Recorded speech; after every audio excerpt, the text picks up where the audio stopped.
નમસ્કાર, હું Abdul Kadir Sindhi local news 24થી આપનું સ્વાગત કરું છું. ભૂપેન્દ્રસિંહ ઝાલાએ ક્રિપ્ટોકરન્સી કરોડો રૂપિયાનું રોકાણ કર્યાની કડી મળી. બીજેટ ફાઇનાન્શિયલ સર્વિસના નામે છેતરપિંડીનો મામલો.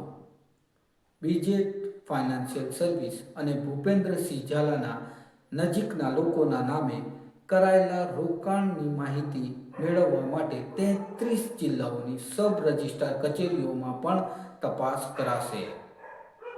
આ ઉપરાંત અન્ય 100થી વધુ ભોગ બનનાર લોકોએ પોલીસનો સંપર્ક કરી તેમની સાથે થયેલી છેતરપિંડી અંગેની વિગતો આપી છે. ઉત્તર ગુજરાત, મધ્ય ગુજરાત અને ગાંધીનગર બીજેટ ફાઇનાન્શિયલ સર્વિસના નામે ઓફિસો ખોલી રોકાણની સામે ઊંચા વળતરની લાલચ આપીને ભૂપેન્દ્રસિંહ ઝાલાએ 6,000 કરોડ રૂપિયાનું મહાકૌભાંડ.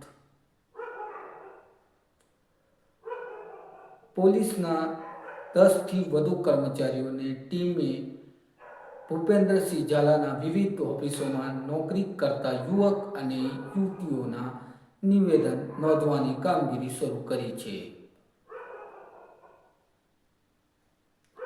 ભૂપેન્દ્રસિંહે રોકાણકારોને છેતરીને મેળવેલા કરોડો રૂપિયા પૈકી મોટાભાગની રકમ ક્રિપ્ટોકરન્સી અને બિટકોઇનમાં રોકાણ કર્યાની વિગતો પણ સીઆઈડી ક્રાઇમને મળી છે.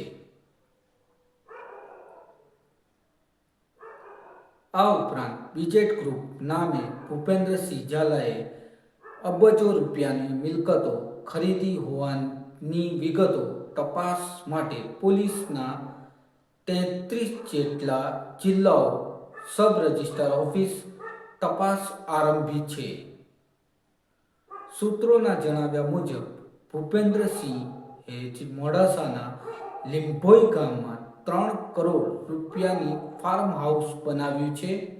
આ ઉપરાંત પોલીસને મોડાસાના સાકરિયા ગામમાં ભૂપેન્દ્રસિંહ ઝાલાએ 13,485 ચોરસ મીટર જમીન તેમના નામે ખરીદી હતી. આ મિલકત જપ્ત કરવાની કાર્યવાહી શરૂ કરવામાં આવી છે. હું અબ્દુલ કાદિર સિંધી લોકલ ન્યૂઝ 24 ગાંધીનગર, ગુજરાત.